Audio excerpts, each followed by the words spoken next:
Halo teman-teman semuanya, kembali lagi dengan saya Sonia Octavia di jurusan Bimbingan dan Konseling Pendidikan Islam dengan NIM 2210207060.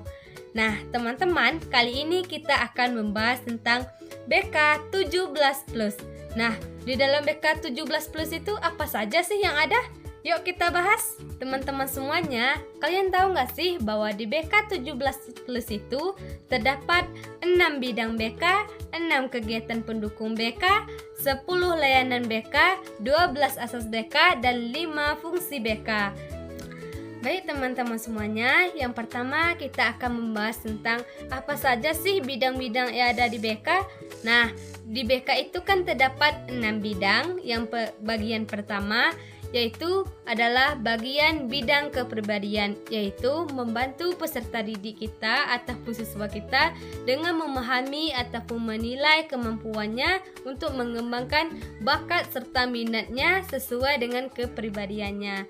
Yang kedua adalah bidang sosial, yaitu kita sebagai konselor membantu peserta didik kita ataupun siswa ataupun klien kita untuk mengembangkan kemampuan hubungan sosial yang sehat, baik itu dengan teman, baik itu dengan orang tua, masyarakat, ataupun yang ada di sekitarnya.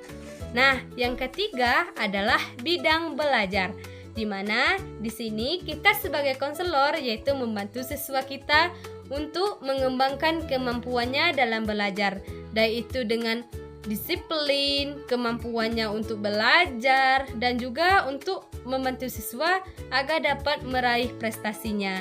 Dan yang keempat adalah di bidang karir, yaitu kita sebagai konselor adalah membantu peserta didik kita untuk mendapatkan informasi yang jelas agar peserta didik dapat menentukan arah pilihannya mengenai karir yang jelas di masa depannya. Dan juga ada bidang keluarga dan juga di bidang agama. Itulah adalah 6 bidang di dalam BK 17+. Selanjutnya adalah kegiatan pendukung di dalam BK, yaitu terdapat 6 kegiatan pendukung. Yang pertama adalah aplikasi instrumentasi. Itu adalah kegiatan yang dilakukan untuk mengumpulkan data ataupun keterangan dari peserta didik, baik itu di sekitar lingkungannya, yang dapat dilakukan dengan berbagai instrumen, baik itu dengan tes ataupun non-tes, agar kita dapat memahami ataupun mengetahui karakteristik dari peserta didik tersebut.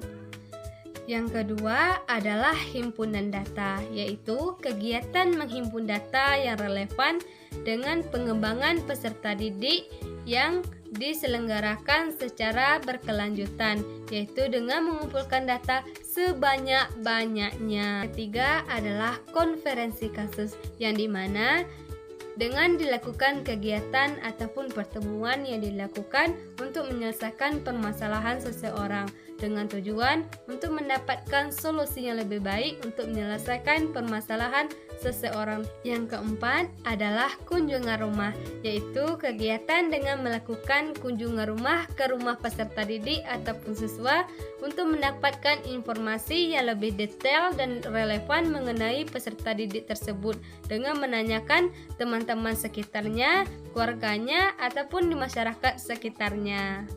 Yang kelima adalah alih tangan kasus, yaitu kegiatan untuk memindahkan penanganan kasus dari satu pihak ke pihak yang lain yang lebih pengalaman dan juga pengetahuan.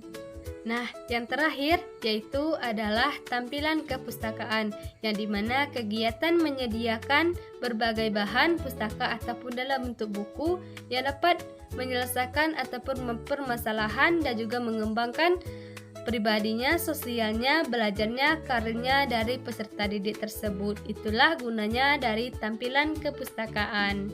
Selanjutnya kita akan membahas tentang 5 fungsi. Yang pertama adalah fungsi pemahaman, di mana kita membantu klien ataupun peserta didik agar dapat memahami dirinya sendiri ataupun potensinya sendiri dan juga lingkungan sekitarnya. Yang kedua adalah pencegahan, yaitu membantu mengantisipasi berbagai masalah dan upaya untuk mencegahnya. Yang ketiga adalah pengentasan, yaitu membantu peserta didik mengatasi berbagai masalahnya dan tantangan yang sedang dihadapinya.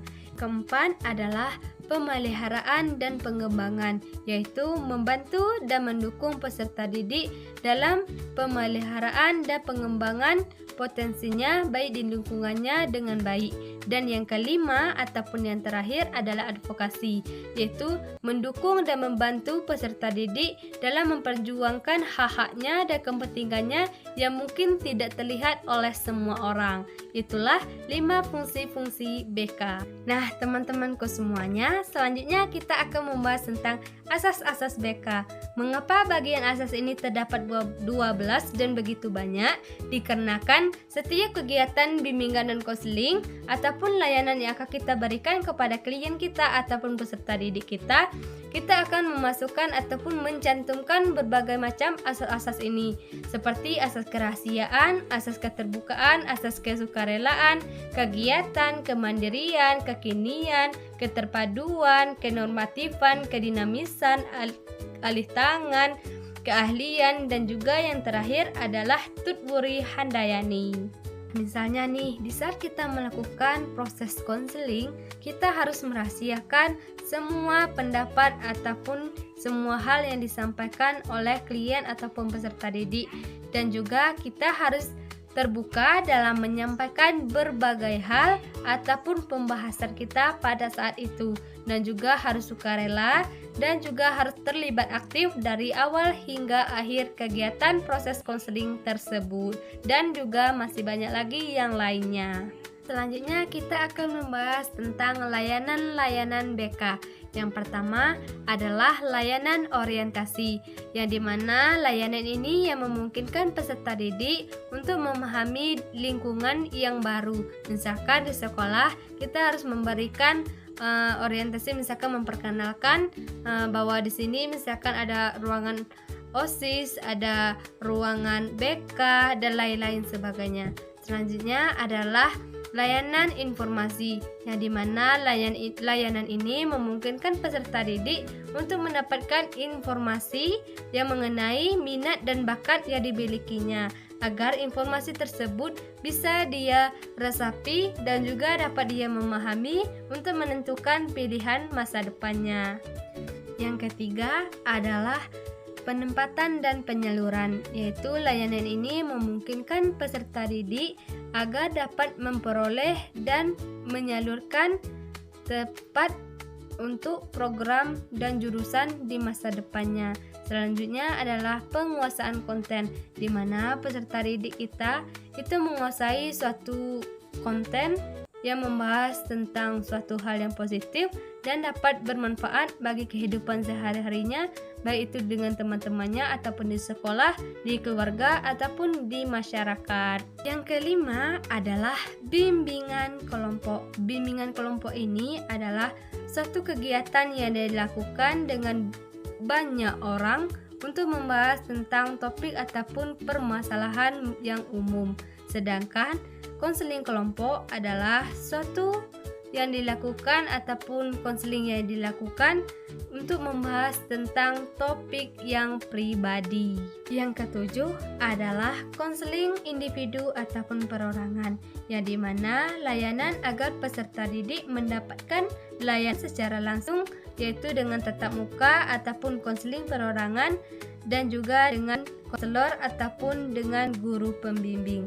Dan yang kedelapan adalah layanan konsultasi, yang dimana membantu peserta didik ataupun pihak yang lain untuk dapat memperoleh wawasan, pemahaman, dan cara-cara yang perlu dilakukan untuk mengatasi kondisi dan juga permasalahan yang sedang dihadapinya. Yang kesembilan adalah layanan mediasi, yaitu membantu peserta didik untuk menyelesaikan permasalahan yang sudah dialaminya ataupun memperbaiki hubungan antara peserta didik dan konselor sebagai mediator. Dan yang terakhir adalah yang 10 adalah layanan advokasi, yaitu membantu peserta didik untuk mengambil hak-haknya kembali. Nah, itulah ada 10 layanan-layanan yang ada di BK. Nah, teman-temanku semuanya, semoga video ini bisa bermanfaat untuk kita semua, teman-teman semua, dan juga termasuk bagi saya sendiri. Apabila terdapat kesalahan dari awal video tadi sampai penutupan, saya mohon maaf. Saya tutup dengan wabillahi taufiq wal hidayah. Wassalamualaikum warahmatullahi wabarakatuh.